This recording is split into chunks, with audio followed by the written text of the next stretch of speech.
कू मौसी के तोहरा आई लव यू। बोल बेटा कोका की कू मौसी के तोहरा I love you.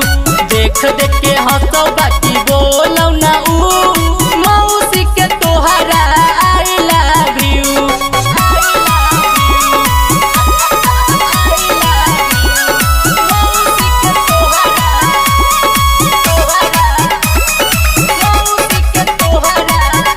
Music by Jittu Vinayak. चलो हौ डगरिया तल चको कमरिया छोटे छोटे चीज होकर छोटे बाटू मोरिया।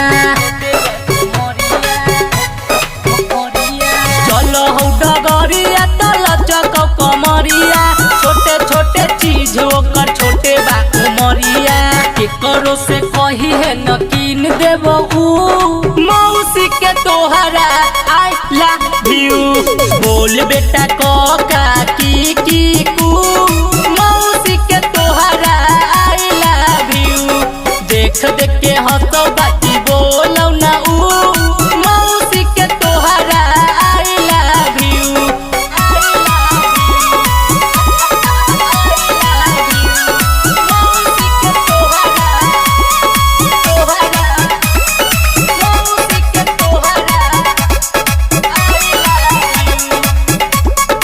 गोरे गोरे ओठवा गुलाबी ओठा लाली किसता में लागो हो पंकज के साली। गोरे गोरे ओठवा गुलाबी ओठा लाली किसता में लागो हो पंकज के साली।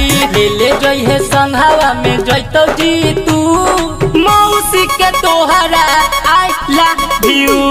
बोल बेटा कोका की कू मौसी के तोहरा आई लव यू।